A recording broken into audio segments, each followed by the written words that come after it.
नमस्कार। आज हम सब मिलकर भगवान श्री हरि विष्णु के सत्य स्वरूप श्री सत्यनारायण स्वामी की उस परम पवित्र कथा का श्रवण करेंगे।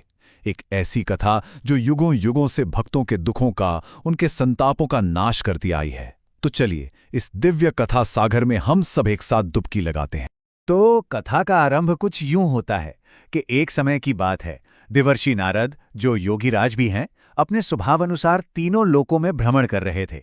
और भ्रमण करते करते वो आ पहुंचे मृत्युलोक, यानी हमारी इस पृथ्वी पर यहां आकर उन्होंने देखा कि मनुष्य तो नाना प्रकार के दुखों से, कर्मों के फल से पीड़ित हैं, व्याकुल हैं।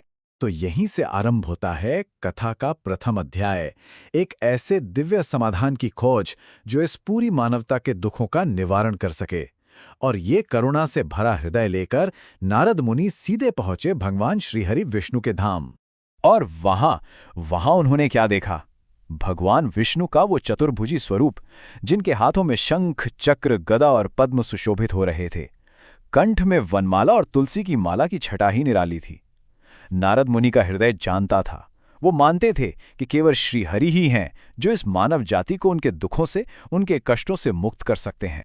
तो बस नारद मुनि ने हाथ जोड़कर प्रार्थना की, हे प्रभु, आप ही तो सर्वोच्च शक्ति हैं। आप ही तो हैं जो अपने भक्तों को उनके हर कष्ट, हर दुख से उबारते हैं। और फिर उन्होंने पृथ्वी पर देखे हुए हर दुख का, हर पीड़ा का वर्णन किया और भगवान से अनुरोध किया कि कोई ऐसा सरल उपाय बताएं, कोई ऐसा मार्ग दिखाएं। नारद मुनि की ये करुणा भरी प्रार्थना सुनकर भगवान विष्णु मुस्कुराए और फिर उन्होंने कहा, हे नारद, सुनो। इस मानव जाति को सभी दुखों से मुक्त करने के लिए और अंत में उन्हें स्वर्ग तक पहुंचाने के लिए एक बहुत ही पुण्यदायी व्रत है, और वो है श्री सत्यनारायण व्रत। भगवान ने फिर इस व्रत की विधि भी बताई। उन्होंने कहा कि देखो, पूजा के लिए कुछ विशेष सामग्री आवश्यक है, जैसे पके हुए केले, घी, दूध और हाँ, सवा की मात्रा में गेहूं के आटे से बना प्रसाद। और जब पूजन संपन्न हो जाए तो सबसे जरूरी है कि सभी भक्त मिलकर प्रसाद ग्रहण करें और फिर एक साथ बैठकर भोजन करें। तो अब कथा आगे बढ़ती है अपने दूसरे अध्याय की ओर। यहाँ हम जानेंगे कि पृथ्वी पर इस व्रत को सबसे पहले किसने किया और कैसे एक अत्यंत निर्धन ब्राह्मण और एक सामान्य से लकड़हारे का पूरा जीवन ही बदल गया। कहते हैं, काशीपुर नाम के एक बहुत ही सुंदर नगर में एक अत्यंत निर्धन ब्राह्मण रहता था। इतना निर्धन कि वो भूख और प्यास से व्याकुल होकर हर रोज सिर्फ भिक्षा के लिए यहां वहां भटकता था। उसकी ये दुर्दशा देखकर जानते हैं कौन आया? स्वयं भगवान विष्णु एक बूढ़े ब्राह्मण का वेश धारण करके उसके पास पहुंचे। अब उस वृद्ध ब्राह्मण यानी स्वयं भगवान के बताए अनुसार उस गरीब ब्राह्मण ने पूरी श्रद्धा और भक्ति से श्री सत्यनारायण भगवान की पूजा की, और परिणाम चमत्कारिक था। देखते ही देखते उस ब्राह्मण के सभी दुख दूर हो गए और वो धन धान्य से संपन्न हो गया। फिर एक दिन की बात है, जब वो ब्राह्मण पूजा कर रहा था तो वहां से एक लकड़हारा गुजरा। उसने पूजा देखी, प्रसाद लिया और पूजा का महत्व जाना। तो उसने भी मन ही मन एक सच्चा संकल्प ले लिया कि आज लकड़ियां बेचकर जो भी धन मिलेगा, मैं उसी से भगवान की ये पूजा अवश्य करूंगा। और देखिए प्रभु की कृपा, वो तत्काल दिखी। उसी दिन उस लकड़हारे को अपनी लकड़ियों का दाम रोज से सामान्य से 4 गुना ज्यादा मिला। ये क्या था? ये उसके उस सच्चे संकल्प का ही तो फल था। और उस मिले हुए धन से उसने पूरे विधि विधान के साथ भगवान की पूजा की, और व्रत के प्रभाव से वो लकड़हारा भी धनवान हो गया। उसने अपने जीवन में सभी सुख भोगे और अंत में देह त्याग कर वो स्वर्ग को प्राप्त हुआ। चलिए अब कथा के तीसरे अध्याय की ओर चलते हैं। ये कहानी हमें एक ऐसे व्यापारी के बारे में बताती है जिसने भगवान को एक वचन तो दिया, पर बाद में उसे भुला दिया। और देखिए इस भूल की उसे कितनी भारी कीमत चुकानी पड़ी। तो हुआ यूं कि उल्कामुख नाम के एक राजा पूजा कर रहे थे। उन्हें देखकर एक धनी व्यापारी, जिसके कोई संतान नहीं थी, उसने भी संकल्प लिया कि अगर उसे संतान प्राप्त हुई तो वो भी ये पूजा करेगा। भगवान की कृपा हुई और उसके घर कलावती नाम की एक बहुत ही सुंदर कन्या ने जन्म लिया। पर समय के साथ वो व्यापारी अपना वादा भूल गया। कुछ समय बाद वो अपने दामाद के साथ एक व्यापार यात्रा पर निकला और राजा चंद्रकेतु के राज्य में रुका। पर यहां उसका दुर्भाग्य देखिए, चोरों ने राजा का खजाना चुराया और चुराकर ठीक वहीं छोड़ गए जहां वो व्यापारी ठहरा हुआ था। बस फिर क्या था, सिपाहियों ने उन दोनों को ही चोर समझ लिया और उन्हें बंदी बनाकर कारागार में डाल दिया। और उधर घर पर भी विपत्ति आ गई। उसकी पत्नी लीलावती और बेटी कलावती का सारा धन चोरों ने लूट लिया। हालात इतने बिगड़ गए कि वो दोनों भिक्षा मांगने पर मजबूर हो गए। फिर एक दिन भटकते भटकते कलावती ने एक घर में सत्यनारायण भगवान की पूजा होते हुए देखी। वो घर आई और उसने अपनी मां को सब कुछ बताया। और बस ये सुनते ही लीलावती को अपने पति का वो भूला हुआ वचन याद आ गया।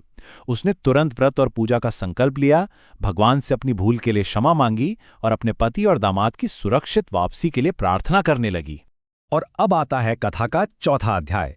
लीलावती की प्रार्थना सुनी गई, व्यापारी और उसका दामाद मुक्त हो गए।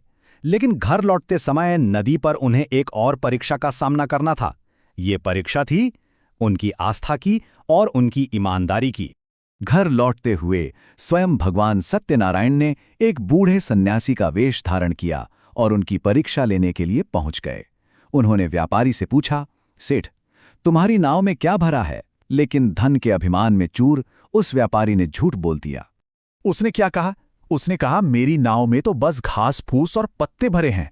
उसके ये कठोर और झूठे शब्द सुनते ही भगवान ने कहा, तथास्तु, और पलक झपकते ही व्यापारी की धन से लदी नाव सचमुच में घास और पत्तों से भर गई। व्यापारी को अपनी भूल का एहसास हुआ। वो पैरों में गिर गया, उसने क्षमा मांगी और भगवान ने कृपा करके उसका धन उसे वापस लौटा दिया। लेकिन कहानी यहाँ खत्म नहीं हुई। जब वो घर पहुंचे तो एक और परीक्षा बाकी थी। अपने पिता और पति से मिलने की जल्दी में उनकी बेटी कलावती कुछ बहुत जरूरी भूल गई थी। क्या भूली थी वो भगवान का प्रसाद लेना भूल गई थी।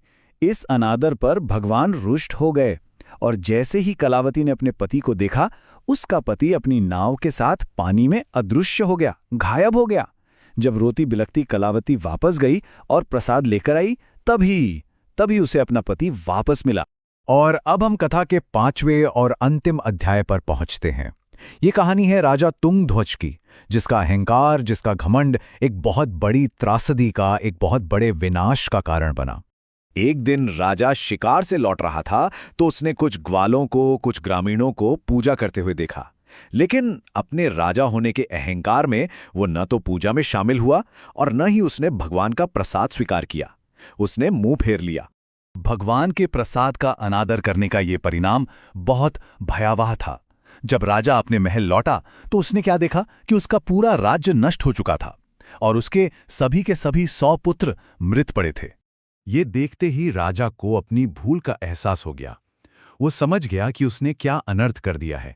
वो तुरंत भागा भागा उन ग्रामीणों के पास लौटा, बहुत श्रद्धा से पूजा में शामिल हुआ और प्रसाद ग्रहण किया।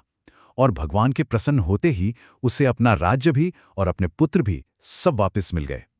तो ये कहानी है पश्चाताप की, क्षमा की और कर्म के पुरस्कार की।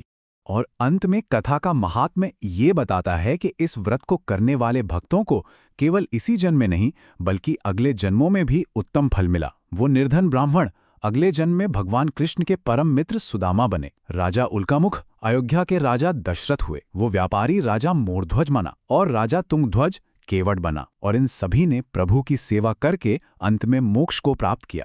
तो इस प्रकार ये कथा हमें सिखाती है कि जो कोई भी पूरी श्रद्धा और भक्ति से इस व्रत को करता है या इस कथा को सुनता भी है, वो अपने सभी दुखों से मुक्त हो जाता है और अंततः मोक्ष को प्राप्त करता है। तो प्रेम से बोलिए, श्री सत्यनारायण भगवान की जय।